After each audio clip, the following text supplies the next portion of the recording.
Hello everyone, in this video I'd like to show you how exciting chemical biology is. The first question you may have is, what is chemical biology? Chemical biology is something in between chemistry and biology. However, you learned biochemistry in your undergraduate studies. What is the difference between biochemistry and chemical biology? If you understand the difference, you will understand chemical biology.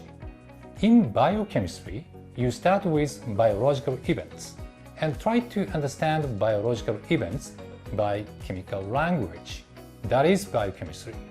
In chemical biology, you start from chemistry and create chemical tools to further understand biological events. The definition of chemical biology is chemistry-initiated biology. This is an exciting field of study that is complementary to biochemistry. The chemical biology is the field of study where chemists can take an initiative in biology. The chemical biology can be divided into two major categories. Number one, chemical probes for visualizing or dissecting biology. Number two, chemical tools for controlling or modulating biology. In either way, chemical biology provides chemical tools for understanding or controlling important biological events. In our laboratory, we do both. Today, let me focus on number two, chemical tools for controlling biology. How can we discover chemical tools? We use chemical libraries. Chemical libraries are large collections of divergent small molecules. Let me show you how they look like in our own lab. We have 70,000 synthetic small molecules in the chemical library freezers. For example, this single plate can hold 384 molecules. By adding each one of the molecules to the human cells, we have been discovering many mysterious molecules. These are examples from our own laboratory. I don't have enough time to show you all of them. What I'm going to do today is to show you one particular project we recently published. That is virus vaccine adjuvant discovery. For some reason, people recently became more educated and excited about viruses and vaccines. Even my mother knows about it.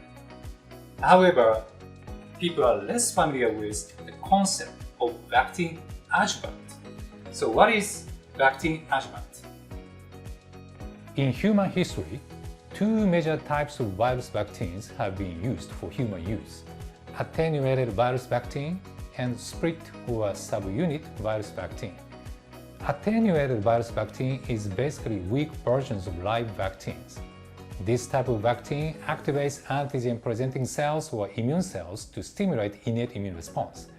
Innate immune response is essential for driving later stage of antigen-specific adaptive immune response, generating immunological memory.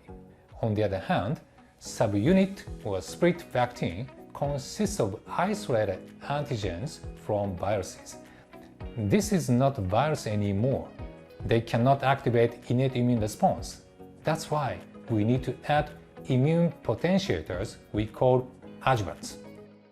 Adjuvants trigger early immune response to ensure the generation of long-lasting adaptive immune responses.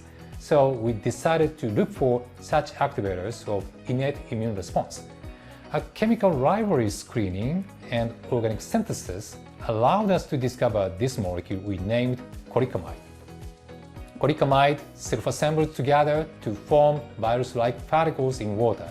The average diameter is 150 nanometer. Immune cells love this size of particles. How does this work? We spent money to make a summary video for you. Colicamide assembles together to form nano-sized virus-like particles. The immune cells love them, then take up into the cells through endocytosis. In the endosome, there are a couple of virus receptors. In this case, Toll-like receptor 7 recognizes our assemblies to drive the innate immune response. Does it really work as vaccine adjuvant? The answer is yes. Mice were vaccinated twice with influenza vaccine.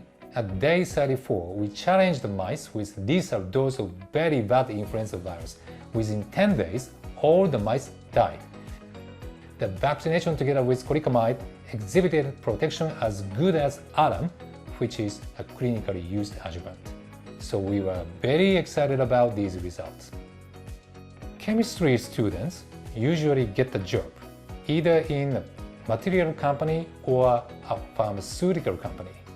They hate each other. Colicamide may be categorized as something in between materials and pharmaceuticals.